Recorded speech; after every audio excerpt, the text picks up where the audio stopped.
नमस्कार दोस्तों, स्वागत है आपका आज के मुख्य समाचार में, जिसमें सबसे पहली और बड़ी खबर में आपको बताएंगे कि उत्तर प्रदेश के चुनाव में अखिलेश यादव का मुख्यमंत्री योगी पर तंज, जनता से नारा लगवाकर बोले कि बीजेपी को 7 समुंदर पार भेज दो। दूसरी बड़ी खबर में जिक्र होगा कि 7वें चरण के मतदान वाले क्षेत्रों में प्रचार थमा और 9 जिलों के 54 विधानसभा क्षेत्र में 7 तारीख को होनी है पोलिंग। तीसरी बड़ी खबर में आपको बताएंगे कि संजय राउत का बड़ा दावा, चुनावी राज्यों में टैप किए जा रहे हैं नेताओं के फोन, अखिलेश यादव की भी है उनको चिंता।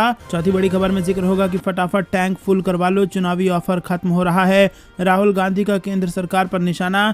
और पांचवी बड़ी खबर में जिक्र किसान नेता राकेश टिकैत का, कहा यूपी चुनाव में बीजेपी को होगा बड़ा नुकसान। दोस्तों, हर एक खबर की गहराई में आपको ले जाएंगे, लेकिन उससे पहले अगर आपको भी ऐसा लगता है कि भाजपा को वाकई में बड़ा नुकसान होगा तो वीडियो को लाइक करके समर्थन दर्ज कराइए और साथ ही साथ ज्यादा लोगों तक वीडियो को शेयर कीजिए। चैनल पर नए हैं तो लाल बटन को दबा के सब्सक्राइब कीजिए और घंटी बजाकर कमेंट में लिखिए जय हिंद। दोस्तों, रुक करते हैं सबसे पहली और बड़ी खबर की तरफ, जिसमें अखिलेश यादव का मुख्यमंत्री योगी आदित्यनाथ पर तंज, जनता से नारा लगवाकर बोले कि बीजेपी को 7 समुंदर पार भेज दो। जी हां दोस्तों, यूपी विधानसभा चुनाव के लिए चुनाव प्रचार का आखिरी दिन जा चुका है और अब आपको बता दें कि 7 मार्च को 7वें चरण के लिए वोट डाले जाएंगे। यूपी में 7वें चरण में 9 जिलों की 54 सीटों पर वोटिंग होगी और इसमें बनारस और आजमगढ़ जिला भी शामिल है। चुनाव प्रचार के आखिरी दिन प्रधानमंत्री मोदी बनारस में, तो वहीं सपा के राष्ट्रीय अध्यक्ष अखिलेश यादव आजमगढ़ में मौजूद हैं। आजमगढ़ में एक चुनावी जनसभा को संबोधित करते हुए अखिलेश यादव ने जमकर बीजेपी पर निशाना साधा। चुनाव प्रचार के दौरान अखिलेश यादव ने कहा कि बताओ बाबा जी जा रहे हैं कि नहीं जा रहे। उनका गाना भी आ गया जो आपने सुना होगा कि यूपी में काबा, बाय बाय बाबा बा, और होने जा रहा है बाबा का बाय बाय कि नहीं होने जा रहा, ये सवाल अखिलेश यादव ने जनता से पूछा। और इनके बड़े नेता जहां जा रहे हैं कह रहे हैं कि हम परिवारवादी लोग हैं, हम परिवार वाले इनको सलाह देना चाहते हैं कि जब हम कहीं जाते हैं तो कुछ लोग लेकर जाते हैं, इसीलिए हम परिवार वाले इनको सलाह देना चाहते हैं कि जब गोरखपुर जाएं तो अपने गुल्लू के लिए बिस्कुट जरूर लेकर जाएं।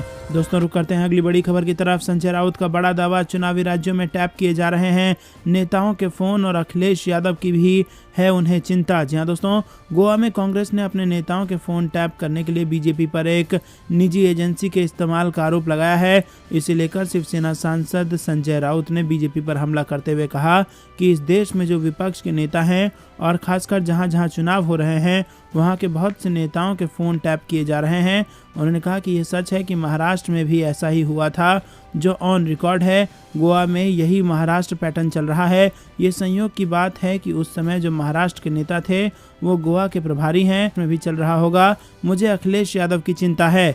संजय राउत ने कहा कि महाराष्ट्र में फ़ोन टैपिंग की पुनरावृत्ति गोवा में हो रही है। कल मेरा और एकनाथ खड़से का लगातार 2 महीने तक फ़ोन टैप किए जाने से जुड़ा केस मुंबई के कोलवा पुलिस स्टेशन में दर्ज हुआ है। महाराष्ट्र विधानसभा के चुनाव नतीजा आने के बाद जब महाविकास अघाड़ी सरकार की बनने की प्रक्रिया शुरू थी तब हमारे फ़ोन टैप किए जा रहे थे। 2 दिन पहले मुझसे गोवा कांग्रेस के नेता दिगंबर कामत मिले और उन्होंने फ़ोन टैप किए जाने का शक जताया। दोस्तों, आपको बता दें कि गोवा में कांग्रेस ने आरोप लगाया है कि पूर्व बंदरगाह मंत्री माइकल लोबो और विपक्ष के नेता दिगंबर कामत के फ़ोन टैप किए गए हैं। रुक करते हैं अगली बड़ी खबर की तरफ। फटाफट टैंक फुल करवा लो, चुनावी ऑफर हो चुका है खत्म, राहुल गांधी का केंद्र सरकार पर निशाना। जी हां दोस्तों, कांग्रेस के पूर्व अध्यक्ष राहुल गांधी ने विधानसभा चुनाव के दौरान पेट्रोल एवं डीजल की कीमतों में बढ़ोतरी नहीं होने को लेकर केंद्र सरकार पर निशाना साधा है। राहुल गांधी ने शनिवार को ट्वीट करते हुए कहा कि जनता को अपनी गाड़ी का टैंक फुल करवा लेना चाहिए क्योंकि मोदी सरकार का चुनावी ऑफर खत्म होने जा रहा है। कांग्रेस का दावा है कि उत्तर प्रदेश समेत 5 राज्यों में विधानसभा चुनाव की वजह से पिछले कुछ सप्ताह से पेट्रोल डीजल के दाम नहीं बढ़े हैं और चुनाव पूरे होने के बाद इसमें बढ़ोतरी होगी।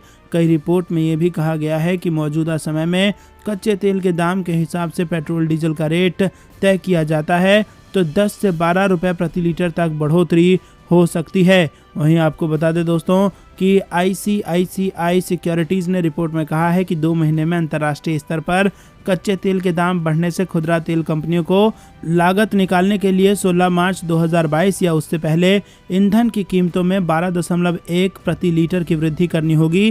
तेल कंपनियों के मार्जिन को भी जोड़ लें तो 15.1 रुपये प्रति लीटर की मूल्य बढ़ोतरी करनी पड़ सकती है। रुक करते हैं अगली बड़ी खबर की तरफ। किसान नेता राकेश टिकैत का बयान, कहा यूपी चुनाव में में बीजेपी को होगा नुकसान। जी हाँ दोस्तों, भारतीय किसान यूनियन के राष्ट्रीय प्रवक्ता राकेश टिकैत शनिवार को रादौर के गांव कांजनू में पहुंचे और जहां किसानों ने उनका स्वागत किया और इस अवसर पर पत्रकारों से बातचीत में टिकैत ने कहा कि यूपी चुनाव में भाजपा को नुकसान झेलना पड़ेगा। जनता भाजपा सरकार से नाराज है और इस मौके पर टिकैत ने अप्रत्यक्ष रूप से मतगणना में गड़बड़ी का भी आरोप लगाया है। उन्होंने विपक्षी पार्टी के कार्यकर्ताओं से मतगणना को लेकर सजग रहने के लिए कहा है।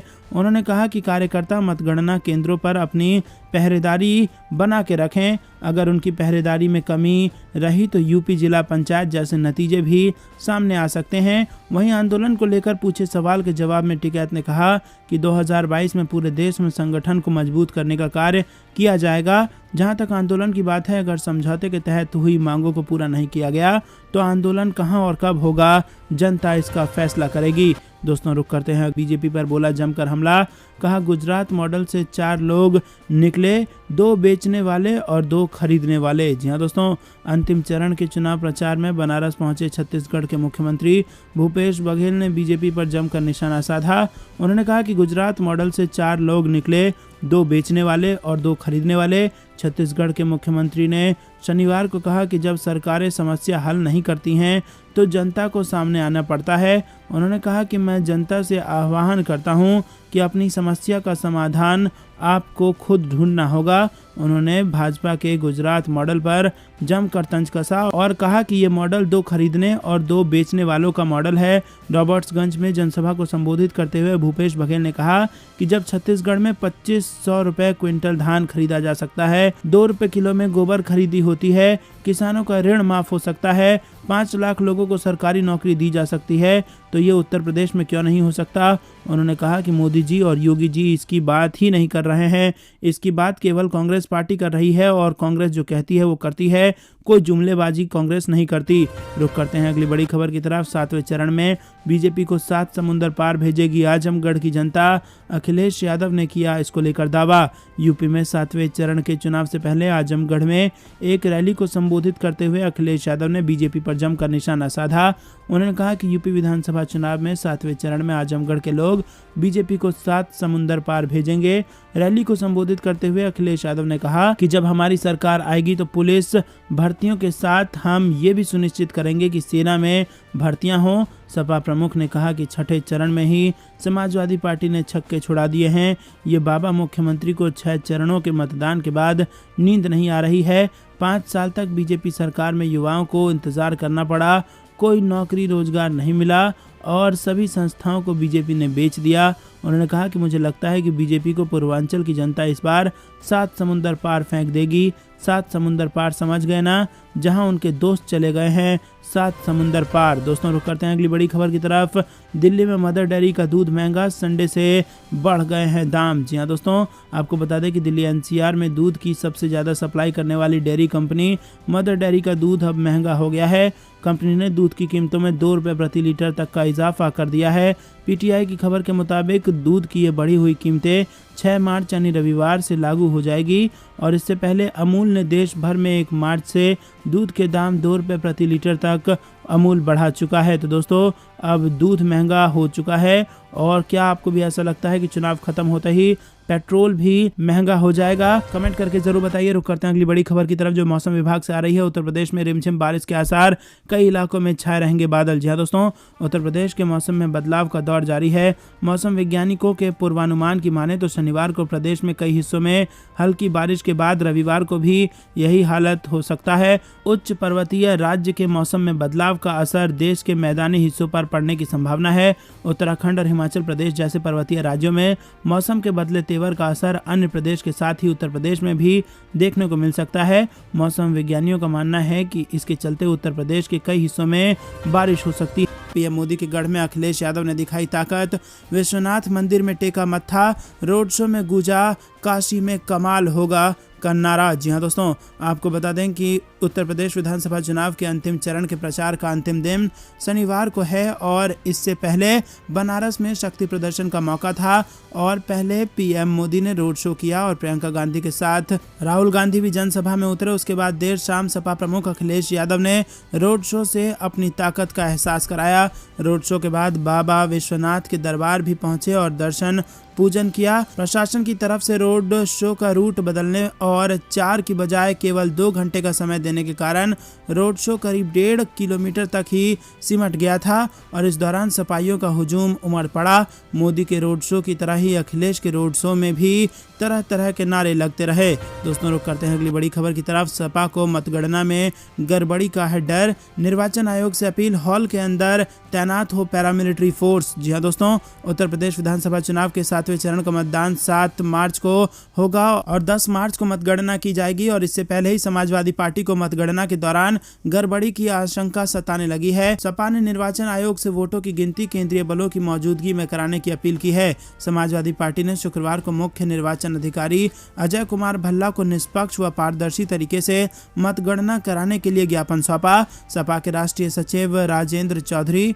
पूर्व मंत्री मनोज पांडे व के श्रीवास्तव ने ज्ञापन देकर कहा कि मतगणना स्थल पर अर्धसैनिक बलों की तैनाती की जाए। वहीं दोस्तों, रुक करते हैं अगली बड़ी खबर की तरफ। एनआरएचएम के डिप्टी डायरेक्टर की गाड़ी में मिला 1.5 करोड़ कैश, हिरासत में लेकर की गई पूछताछ। जी हां दोस्तों, आपको बता दें कि राष्ट्रीय ग्रामीण स्वास्थ्य मिशन के डिप्टी डायरेक्टर डीपी सिंह के पे बरामद हुए हैं। शुरुआती जानकारी के मुताबिक डीपी सिंह सफेद स्विफ्ट कार से कानपुर जा रहे थे। फिलहाल पुलिस ने उन्हें हिरासत में ले लिया है। हिरासत में लेने के बाद डिप्टी डायरेक्टर डीपी सिंह को सरोजनी नगर थाने ले जाया गया, जहां उनसे पूछताछ की गई। पूछताछ के बाद इनकम टैक्स डिपार्टमेंट जांच पड़ताल में जुट गया है। पुलिस से मिली जानकारी के मुताबिक कानपुर रोड पर चेकिंग के दौरान डिप्टी डायरेक्टर डीपी सिंह की कार की भी जांच की गई है और इस दौरान उनकी गाड़ी से करीब 1.5 करोड़ रुपए बरामद किए गए हैं। दोस्तों, रुक करते हैं अगली बड़ी खबर की तरफ। अब थम गया चुनाव प्रचार का शोर, अंतिम चरण में 54 सीटों पर मतदान 7 तारीख को। जी हां दोस्तों, प्रदेश में लगभग 2 महीने से चल रहा विधानसभा चुनाव के प्रचार का शोर पूरी तरह से थम गया है। प्रदेश के मुख्य निर्वाचन अधिकारी अजय कुमार शुक्ला ने बताया कि 7वें चरण में आजमगढ़, मऊ, गाजीपुर, जौनपुर, चंदौली, बनारस, मिर्जापुर, भदोही और सोनभद्र की 51 सीटों के लिए मतदान 7 मार्च को सुबह 7 से शाम 6 बजे तक होगा, जबकि रॉबर्ट्सगंज, दुद्दी और चकिया शाम 4 बजे तक मतदान यहां पर होगा। गौरतलब है कि 8 जनवरी को विधानसभा चुनाव की तारीखों की घोषणा होने के साथ ही चुनाव प्रचार शुरू हो गया था, जो कि अब बंद हो गया है और अंतिम चरण पर अब चुनाव पहुंच गया है। अंतिम चरण के चुनाव प्रचार के लिए यूपी में तमाम पार्टियों ने अपनी पूरी ताकत लगा दी और इस चरण की खातिर प्रधानमंत्री नरेंद्र मोदी ने 2 दिन के लिए काशी में ही डेरा डाला हुआ है।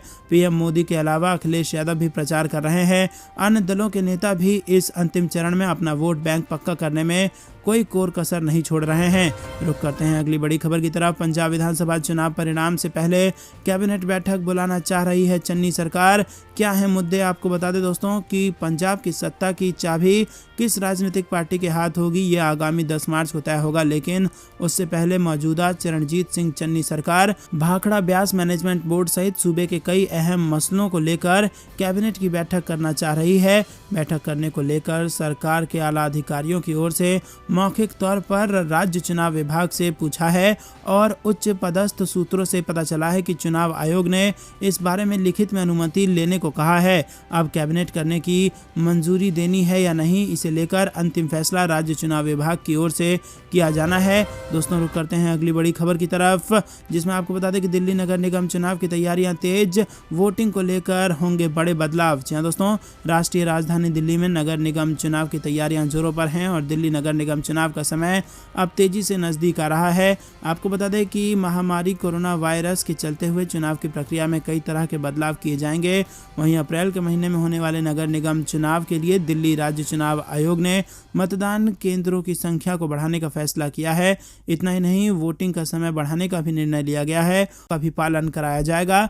अधिकारियों का कहना है कि वार्ड स्तर पर मतदान कक्षों की सूची तैयार कर ली गई है, जबकि आम लोग और चुनाव लड़ने वाले नेता व राजनीतिक दलों के प्रतिनिधि सूची का निरीक्षण करने के साथ साथ अपनी आपत्ति भी दर्ज कराएंगे। दोस्तों, रुक करते हैं अगली बड़ी खबर की तरफ। उत्तर प्रदेश में रिमझिम बारिश के आसार, कई इलाकों में छाए रहेंगे बादल। जी हां दोस्तों, आपको बता दें कि उत्तर प्रदेश में शनिवार को मौसम का तेवर बदलने की संभावना है। मौसम विज्ञानियों ने प्रदेश के कई हिस्सों में शनिवार को बारिश होने की संभावना जताई है, जबकि कुछ इलाकों में बादल छाए रह सकते हैं और कहीं कहीं गरज के साथ छींटे पड़ने के भी आसार हैं। मौसम विभाग की ओर से इसको लेकर ताज़ा अपडेट जारी किया गया है। दरअसल हिमालयी क्षेत्रों में पश्चिमी विक्षोभ के सक्रिय होने की बात कही जा रही है। माना जा रहा है कि हिमाचल प्रदेश, पंजाब, हरियाणा, राजस्थान, दिल्ली एनसीआर के साथ ही इसका असर उत्तर प्रदेश में भी पड़ेगा और इसी के चलते प्रदेश में बारिश की संभावना भी बनी हुई है और इस दौरान हवा की रफ्तार भी सामान्य से कुछ ज़्यादा रह सकती है। उच्च पर्वतीय क्षेत्रों में मौसमी बदलावों के कारण उत्तर प्रदेश में पिछले कुछ हफ्तों से मौसम में लगातार बदलाव आ रहा है। दोस्तों, रुक करते हैं अगली बड़ी खबर की तरफ। यूपी की इस सीट से 2024 में लोकसभा चुनाव लड़ना चाहते हैं रॉबर्ट वाड्रा, बोले ला सकता हूं बदलाव। जी हां दोस्तों, प्रियंका गांधी के पति और बिजनेसमैन रॉबर्ट वाड्रा ने लोकसभा चुनाव लड़ने की इच्छा जताई है। वाड्रा ने कहा कि वो उत्तर प्रदेश के मुरादाबाद से 2024 का लोकसभा चुनाव लड़ना चाहते हैं। मीडिया रिपोर्ट्स के मुताबिक वाड्रा ने कहा कि हर कोई मुझसे संसद में एंट्री के लिए मुरादाबाद या यूपी के किसी अन्य शहर को चुनने की उम्मीद कर रहा है। वाड्रा ने कहा कि जैसा कि लोगों को मुझसे बहुत उम्मीदें हैं, मैं देखूंगा कि मैं 2024 के आम चुनावों में भाग ले सकता हूं या नहीं। मैं हर दिन लोगों की सेवा में लगा हूं और उन्होंने कहा कि उन्हें राजनीति में बदलाव लाने को लेकर भरोसा है और वो लोगों के जीवन को बेहतर बनाना चाहते हैं। दोस्तों, रुक करते हैं अगली बड़ी खबर की तरफ। अखिलेश यादव के रोड शो में उमड़ा जन सैलाब, समर्थक लगा रहे नारे, काशी में कमाल होगा, 10 मार्च को बदलाव होगा। जी हां दोस्तों, पीएम मोदी के रोड शो के बाद सपा प्रमुख अखिलेश यादव के रोड शो में जो नारा गूंजा वो इसी प्रकार का था कि काशी में कमाल होगा, 10 मार्च को बदलाव होगा। तो आपको क्या कुछ लगता है 10 मार्च को बदलाव होगा, हाँ या ना? हमें अपनी राय जरूर बताइए। दोस्तों, चलते हैं अगली बड़ी खबर की तरफ। योगी सरकार की विदाई तय है, स्वामी प्रसाद मौर्य ने दिया बड़ा बयान। जी हां दोस्तों, यूपी विधानसभा चुनाव से पहले बीजेपी सरकार में मंत्री रहे स्वामी प्रसाद मौर्य समाजवादी पार्टी में शामिल हो गए और सभा में शामिल होने के बाद से ही स्वामी प्रसाद मौर्य बीजेपी को सत्ता से हटा देने की हुंकार भर रहे हैं। इसी बीच शुक्रवार को पीएम मोदी ने बनारस में एक रोड शो किया। पीएम मोदी के रोड शो में बड़ी संख्या में भीड़ देखने को मिली और इसी को लेकर जब स्वामी प्रसाद मौर्य से सवाल पूछा गया तो उन्होंने कहा कि बदलाव एकदम तय है। सपा के राष्ट्रीय अध्यक्ष अखिलेश यादव की सभा से ज्यादा भीड़ कोई भी नहीं कर पाता और योगी जी और मोदी जी की रैली में सिर्फ खाली कुर्सियां ही दिखाई पड़ती हैं। स्वामी प्रसाद मौर्य ने कहा कि बीजेपी वाले सभाएं नहीं करते हैं, सिर्फ रोड शो करते हैं, इससे लंबा जाम लग जाता है, लोग परेशान होते हैं, लेकिन सपा के नेता चुनावी सभाओं के माध्यम से अपार भीड़ को संबोधित करते हैं। योगी मोदी की सभा से भीड़ गायब है, इसीलिए किसी एक रोड शो में थोड़ी भीड़ इकट्ठी होने से बीजेपी को बहुत बड़ी कामयाबी नहीं मिलने वाली है। आखिरी दौर में चुनाव प्रचार के लिए उतरे मुलायम सिंह यादव, भाजपा पर लगाया बड़ा आरोप। जी हां दोस्तों, सपा संरक्षक मुलायम सिंह यादव ने शुक्रवार को जौनपुर में जनसभा को संबोधित किया और इस दौरान उन्होंने भाजपा पर निशाना साधा और कहा कि उनकी सरकार में गरीबों के साथ भेदभाव हुआ। आपको बता दें कि यूपी चुनाव के आखिरी दौर में सपा संरक्षक उत्तर प्रदेश के पूर्व मुख्यमंत्री मुलायम सिंह यादव ने जौनपुर में इस सभा को संबोधित किया और इस दौरान उन्होंने योगी सरकार पर जाति के आधार पर भेदभाव और गरीबों पर अत्याचार का आरोप लगाया। मुलायम सिंह यादव ने कहा कि उनकी पार्टी ने हमेशा गरीबों, युवाओं और समाज के उपेक्षित वर्ग के लिए काम किया है। मुलायम सिंह यादव ने बीजेपी पर हमला बोलते हुए कहा कि देश आज बड़ी चुनौतियों का सामना कर रहा है, जिनमें जाति के आधार पर भेदभाव, अन्याय और गरीबों पर हो रहे अत्याचार शामिल हैं। सपा नेता ने कहा कि यहाँ पर गरीबों के लिए कोई विशेष सुविधा नहीं है, शिक्षित युवा बेरोजगार हैं, जबकि फसल पैदा करने वाले किसानों को उनकी उपज का पर्याप्त मूल्य नहीं मिलता है। ऐसे में सबसे बड़ी जिम्मेदारी सपा की बनती है। सपा ने हमेशा गरीब, युवा, अशिक्षित और समाज के उपेक्षित वर्ग के लिए काम किया है। दोस्तों, रुक करते हैं अगली बड़ी खबर की तरफ। 7वें चरण के चुनाव में भाजपा का सूपड़ा साफ होने जा रहा है, अखिलेश यादव ने किया इसका ऐलान। जी हां दोस्तों, समाजवादी पार्टी के राष्ट्रीय अध्यक्ष व पूर्व मुख्यमंत्री अखिलेश यादव शुक्रवार को घोसी विधानसभा क्षेत्र के कोपागंज स्थित बापू इंटर कॉलेज के मैदान में समाजवादी पार्टी और गठबंधन दल सुहेल देव भारतीय समाज पार्टी के प्रत्याशियों के पक्ष में वोट मांगा। अखिलेश यादव ने एक बार फिर सुभाषपा प्रत्याशी के पिता और मऊ के के सदर विधायक मुख्तार अंसारी का मंच से नाम नहीं लिया। उन्होंने मुख्यमंत्री योगी आदित्यनाथ पर तंज कसते हुए कहा कि बाबा गर्मी निकाल रहे थे, लेकिन साइकिल और छड़ी ने मिलकर बाबा मुख्यमंत्री की गर्मी निकाल दी और अब मऊ के लोगों ने भाप निकालने की तैयारी कर ली है। कहा कि फेड टेट, नई शिक्षक भर्ती, दरोगा भर्ती निकालकर उत्तर प्रदेश के खाली पदों को भरेंगे एवं बेरोजगारों को रोजगार देंगे। उन्होंने कहा कि भारतीय जनता पार्टी का वोट अब सांड चढ़ गए हैं और अब ये लोग दंडवत करके कान पकड़कर उठक बैठक कर या चाहे जितना तेल मालिश लगा लें, इन्हें जनता वोट नहीं देने वाली है। भाजपा की सरकार ने मऊ और गऊ दोनों को सताया है। अखिलेश यादव ने कहा कि समाजवादी पार्टी गठबंधन दल को होली के त्योहार पर उपहार मिलने जा रहा है। 7वें चरण के चुनाव में भाजपा का सूपड़ा साफ होने जा रहा है जब से सपा और छड़ी साथ आई है विरोधियों के छक्के। तो दोस्तों ये थी दिन भर कुछ बेहतरीन और बड़ी खबरें। तक बने रहने के लिए बहुत बहुत धन्यवाद। देख रहे थे आपका अपना चैनल जय हिंद जय भारत।